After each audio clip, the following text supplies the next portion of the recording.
La Côte d'Ivoire a donc accueilli sur son sol ces 4 fils camerounais qui ont réussi dans leur domaine et sont aujourd'hui à même d'être un témoignage partout dans le monde que la Côte d'Ivoire est une terre d'hospitalité devenue aujourd'hui terre d'opportunité. Mon arrivée en Côte d'Ivoire coïncide avec ma suspension donc des antennes de Yaoundé FM 94 et de la CRTV, la télévision. Donc suite à cette suspension, j'étais venu à Abidjan quelques mois avant pour donc des vacances avec ma compagne de l'époque et j'ai eu un très bon feeling, un très bon contact avec des hommes de médias comme Yves Zobo Junior, Consti Eka, John J, qui m'avaient demandé si je pouvais de revenir puisqu'il y avait l'ouverture médiatique donc qui se préparait. Et dès que j'ai été donc suspendu au niveau de la CRTV, au bout d'un mois, j'ai décidé de venir en Côte d'Ivoire. Je me suis inscrit dans une école de communication et un mois après, j'ai intégré Radio Nostalgie suite à un casting individuel qui a été fait. Voilà, ça fait 30 ans que je suis là aujourd'hui. Plusieurs fois meilleur animateur en Côte d'Ivoire, le Camerounais ne cesse de rendre grâce à Dieu de la faveur qui lui a été faite dans cette terre d'hospitalité. Arrivé en 1993 en terre ivoirienne, il est devenu un Ivoirien à part entière. Dans une terre d'hospitalité dont il dit aujourd'hui terre pleine de... Petit à petit, les portes des sphères un peu réservées donc s'ouvrent à moi. La présentation des événements pour le chef de l'État, pour les premières dames qui se sont succédées depuis Madame Bédier jusqu'à Madame Ouattara. J'ai reçu plusieurs prix, donc parmi les animateurs les plus adulés, les plus écoutés. Et je pense que le record que je suis fier de révéler, c'est que je ne sais pas s'il a été battu en Afrique. J'ai eu pendant 14 ans une compagnie de téléphonie qui m'a accompagné donc sur l'émission Rien à cacher à l'époque qui s'appelait N'importe quoi. On a révolutionné modestement donc la télévision en Côte d'Ivoire en ouvrant donc les questions en évitant les tabous. Moi je suis vraiment reconnaissant public ivoirien pour cette place qui me donne cette place de choix. Je présente des événements que des étrangers ne présenteraient pas dans d'autres sphères. Donc ici en Côte d'Ivoire, c'est comme les États-Unis, c'est le pays de l'hospitalité. Je le confirme, ça fait 30 ans que je suis là.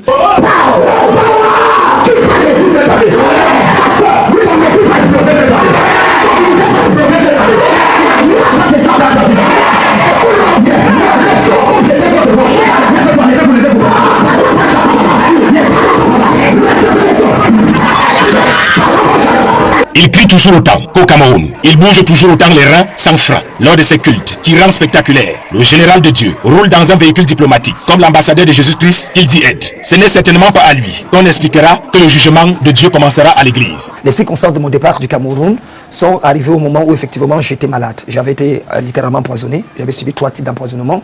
Et puis je devais me reposer. Je suis donc allé au Canada où je devais me reposer. D'ailleurs j'ai fait une cure là-bas au niveau du Canada. Et pendant ce temps Dieu m'a dit de rester. C'est pendant que je suis au Canada que j'apprends des nouvelles selon lesquelles il y avait une situation qui prévalait depuis GSM. Une histoire de placement d'argent qui est arrivée et mon nom a été impliqué. Et paraît-il, on disait que j'avais fui pour aller parce que je faisais partie des personnes qui sont là, mais ce qui n'était pas le cas, puisque je n'étais qu'une personne qui avait investi dans une entreprise. Mon nom n'est ni parmi les responsables de l'entreprise, ni même parmi les personnes qui ont reçu de l'argent qui travaillaient dans cette entreprise. J'ai perdu pratiquement près de 40 millions dans cette histoire. Comme tous les autres Camerounais, dans ce documentaire, il reconnaît que la Côte d'Ivoire lui a offert l'opportunité de se frotter aux démons de l'Afrique de l'Ouest. L'homme a donc déjà eu suffisamment de temps pour jauger de la turbulence et de la résistance entre démons camerounais et démons ivoiriens. Vous arrivez à l'époque de là, vous commencez à vous fâcher pour rien. Mais qu'est-ce qui ne va pas? Quels sont les esprits qu'on a mis dans l'air? Moi j'ai dit, le Cameroun n'a pas besoin de repentance, mais de délivrance. La terre ivoirienne est une terre bénie. Ça, croyez-moi. Pourquoi je suis donc venu ici? Premièrement à cause du fait que mon problème a commencé avec les Ivoiriens. Donc, il était normal que les Ivoiriens m'accueillent. Deuxièmement également parce que je me sens ivoirien dans mon cœur. Je crois du fond de mon cœur que Dieu veut utiliser cette nation pour apporter quelque chose. C'est ma terre d'accueil, c'est ma terre de bénédiction et je me dois de travailler pour m'assurer effectivement que les choses avancent. Maintenant, par rapport aux autres hommes de Dieu qui sont là, la réponse est simple. Je ne suis pas peut-être le plus grand prophète, je ne suis pas peut-être le plus grand faiseur des miracles, le plus grand entraîneur de foule, mais j'ai une particularité, Raoul. C'est que je suis un chirurgien de la parole. La Côte d'Ivoire lui a permis de réaliser en si peu de temps un temple dédié au Seigneur. Je suis resté au Canada et j'ai fait quelques années là-bas et je suis un africaniste, je suis un pasteur c'est vrai, mais j'aime pas trop rester chez les blancs. Parce que vous savez là-bas au Canada vous chassez un démon, après vous dites au nom de Jésus pas, il dit je pars.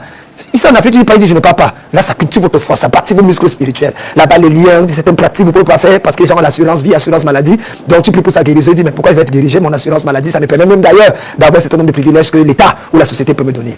J'ai donc décidé de revenir en Côte d'Ivoire parce qu'il fallait un peu plus laver mon image face à cette histoire. Puisque les personnes qui étaient à l'origine de cette arnaque se retrouvaient en Côte d'Ivoire. Je suis donc venu en Côte d'Ivoire, passant par d'ailleurs le Cameroun, où j'ai parlé avec mon conseil. Et je suis arrivé ici dans le but, effectivement, de blanchir mon nom. Cela a été fait d'ailleurs, puisque nous sommes passés devant la justice ivoirienne. Ils ont été été interpellés, ils ont été condamnés à 20 ans d'emprisonnement ferme. Ils ont même fait appel, on a ratifié encore, on a reconfirmé les 20 ans d'emprisonnement au tribunal et j'ai été innocenté dans cette affaire. Ça fait beaucoup de pluie. Dieudonné Kamdem, dit général de Dieu, n'est donc pas venu en Côte d'Ivoire pour dormir. Il profite de cette terre d'hospitalité pour se refaire une santé et continuer à évangéliser pour la gloire de Jésus-Christ. La Côte d'Ivoire est comme l'Eldorado des Africains. Quand vous essayez de voir, en Côte d'Ivoire, il y a plus de 10 millions d'étrangers. Je dis bien plus de 10 millions. Et dans ces 10 millions-là, nous avons environ 6 millions de Burkinabés. Nous avons environ 2 millions de Maliens. Bref, il y a beaucoup d'étrangers là-bas. Même les Camerounais, on peut les ajouter. Et ce qui me plaît, c'est que malgré le fait que la Côte d'Ivoire ouvre ses portes aux étrangers, associé à cela, il les donne également les mêmes opportunités. Parce qu'il faut le dire, il y a des journalistes camerounais qui travaillaient ici au Cameroun, dans certaines chaînes de télé. Honnêtement, elles se plaignaient de leur salaire, on ne les gérait pas assez. Bref, elles ne s'en sortaient pas. Raison pour laquelle elles ont préféré quitter leur pays pour partir en Côte d'Ivoire. Et c'est comme ça que, depuis qu'elles sont là-bas, on voit de la joie, on voit de la bonne mine, on voit de l'émotion sur leur visage. Preuve que là-bas, en fonction de leur travail, elles sont mieux rémunérées. C'est la raison pour laquelle la plupart des étrangers préfèrent quitter leur pays pour partir en Côte d'Ivoire. Donc, quand moi je vois les gens parfois insulter la Côte d'Ivoire ou encore les clasher, honnêtement, je suis choqué. De plus qu'il y a même des Burkinabés qui préfèrent insulter la Côte d'Ivoire chaque jour. Honnêtement. Et pourtant, quand tu vois le nombre d'immigrés en Côte d'Ivoire, ceux qui sont le plus nombreux, ce sont les Burkinabés. Honnêtement, ce sont les Burkinabés. Et lorsque tu vois ça, tu te poses les questions à savoir, mais pourquoi ils passent leur temps à clasher la Côte d'Ivoire ou encore à insulter le président ivoirien? Voilà autant de questions que parfois je me pose. Parce que si la Côte d'Ivoire renferme leurs frontières, parce que c'est ça leur avantage, hein, les frontières ivoiriennes ne sont pas fermées. Vous allez voir, la plupart des Burkinabés, même qui partent là-bas, passent par la route. Et lorsque tu traverses, on ne te dérange pas. Tu arrives normalement et tu réussis à t'intégrer. C'est ça l'avantage. Et ensuite, quand tu cherches le travail, on ne va pas essayer de te juger en disant que tu es Camerounais, tu es Malien, tu es Sénégalais, tu es Burkinabé. Raison pour laquelle on ne te donne pas le travail. Non. Tant que tu es talentueux et que tu as quelque chose de plus à apporter dans un quelconque métier ou encore dans une quelconque activité, c'est comme ça qu'on te prend et on te donne tes chances. C'est comme ça, les amis. Vous allez voir les influenceuses comme Diana Bouli, les influenceurs comme Zizou, la plupart des Camerounais qui partent là-bas pour s'installer, c'est parce qu'ils voient la Côte d'Ivoire comme étant une terre d'opportunité. Et si jusqu'à aujourd'hui, ils sont là-bas, ils ne veulent pas revenir dans leur pays d'origine, c'est parce qu'ils s'en sortent. Quand vous voyez des influenceuses comme Stéphanel, elle est camerounaise, mais elle est partie s'installer en Côte d'Ivoire, c'est pas pour rien. Parce que depuis qu'elle est là-bas, elle s'en sort. Elle a tellement d'opportunités et c'est comme ça qu'elle est devenue très célèbre. Parce que la plupart des émissions prestigieuses en Côte d'Ivoire, on la contacte. Mais si elle était restée au Cameroun, dès que Bachelor devait finir, directement, on ne devait plus la gérer.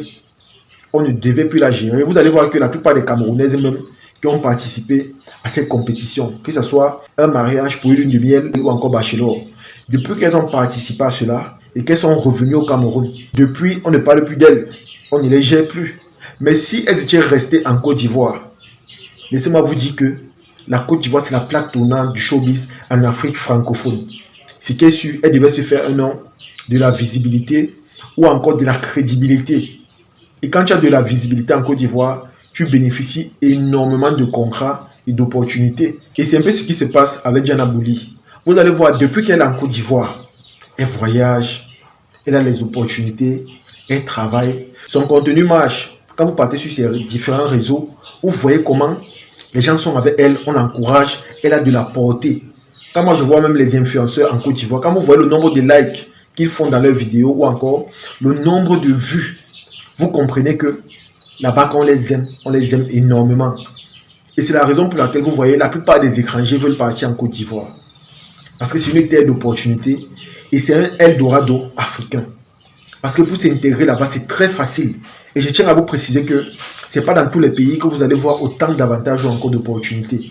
Il y a des pays où, quand tu n'es pas un enfant d'origine de ce pays, tu ne bénéficies pas d'opportunités, même si tu es intelligent, même si tu connais un métier, même si tu as une valeur propre ou encore importante à ajouter dans une quelconque activité, on ne te gère pas. Mais en Côte d'Ivoire, quand vous partez dans les chaînes de télé, vous voyez beaucoup d'étrangers. Et ce qui est bien dans tout ça, c'est que les opportunités qu'on les octroie sont des opportunités qui changent radicalement leur vie. Parce qu'ils bénéficient beaucoup de visibilité, beaucoup de solidarité et du soutien ivoirien. Raison pour laquelle vous voyez, elles sont toujours joviales et financièrement, elles s'en sortent là-bas. Vous allez voir quelqu'un qui part en Côte d'Ivoire, quand il est là-bas et qu'il s'en sort, il ne veut plus venir ici. Dernièrement, par exemple, j'ai causé avec un ami, il est infirmier. Les amis, il était ici au Cameroun, il travaillait, ça ne donnait pas. Mais depuis qu'il est parti en Côte d'Ivoire, parce qu'avant d'arriver en Côte d'Ivoire, il est d'abord parti au Burkina Faso. Le travail qu'il avait à faire là-bas est fini. Ensuite, au lieu de revenir au pays, il a préféré continuer en Côte d'Ivoire. Depuis qu'il est en Côte d'Ivoire, et quand je cause avec lui, il me dit que tout ce qu'on dit sur les réseaux là, c'est n'importe quoi.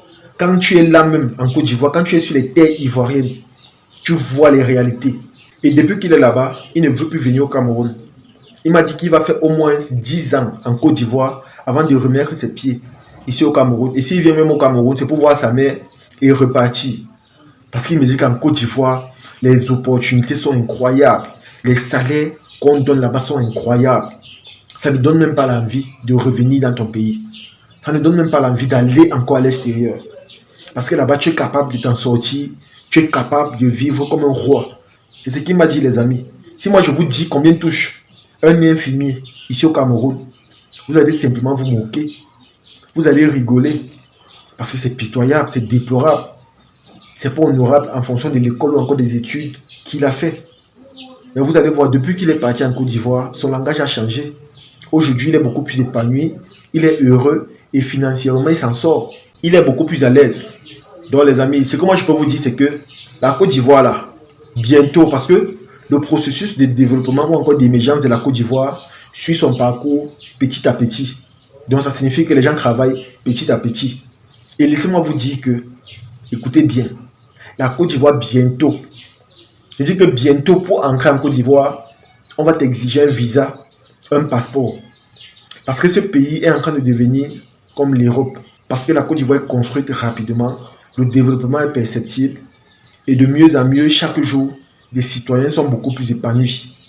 Donc, bientôt, de la même façon que les gens se battent pour aller en France, au Canada et autres, les gens vont également faire des efforts bientôt pour entrer en Côte d'Ivoire. Donc, raison pour laquelle je vous dis encore, bientôt, la Côte d'Ivoire sera comme le Eldorado des pays africains. En tout cas, les amis, c'est ici que se termine la vidéo. J'espère que vous avez aimé, j'espère que vous avez apprécié. Partagez la vidéo au maximum et on se dit à la prochaine. Ciao.